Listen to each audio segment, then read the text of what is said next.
commercial space stations set to launch in 2026, ushering in a new era of orbital business for decades. Access to space has been tightly controlled by national space agencies, with the International Space Station (ISS) serving as the primary orbital outpost. However, that is changing.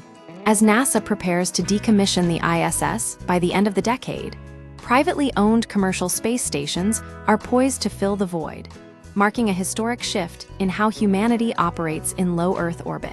The end of an era, the dawn of commercialization. The ISS, while groundbreaking, has always been an exceptionally costly endeavor, estimated at over $150 billion.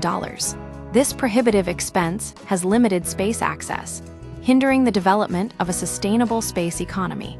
The transition to commercial stations aims to dramatically lower operational costs, opening doors for broader participation from private companies and even individual consumers. The ISS is the most expensive thing humanity has ever built, explains Colin Smith of Vast, a company leading the charge. We need to get millions of people living and working in space, and that's impossible if it costs a fortune to simply exist up there. First movers.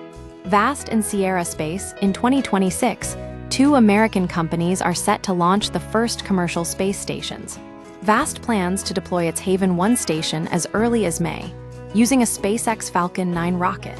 Though smaller than the ISS, Haven 1 will leverage SpaceX's Crew Dragon for life support and is designed to accommodate 4 crew members for both space tourism, featuring a photography dome and Wi-Fi and microgravity experiments. Sierra Space is also preparing for launch with a prototype of its expandable Large Integrated Flexible Environment (LIFE) module. This module will eventually form part of the Orbital Reef Station, a larger project jointly developed with Blue Origin. A competitive landscape emerges. The commercial space station market will likely be far more diverse than the ISS era. Unlike the current collaborative structure, multiple companies will compete to attract customers, driving innovation and specialization. Mary Genther of the Progressive Policy Institute notes, "We will probably see a bunch of different models of commercial space station, each serving different markets. This competition is expected to foster efficiency and tailored services, rather than a single, monolithic approach."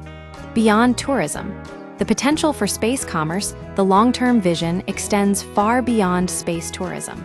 Private stations are expected to support emerging industries such as pharmaceutical research, materials science, and in-space manufacturing. The lower costs could facilitate the development of entirely new economic sectors in orbit. However, demand remains a critical question. Whether enough customers will emerge beyond government agencies to sustain a thriving orbital economy remains to be seen. The coming years will determine if these pioneering stations can attract the investment and business needed to ensure their long-term viability.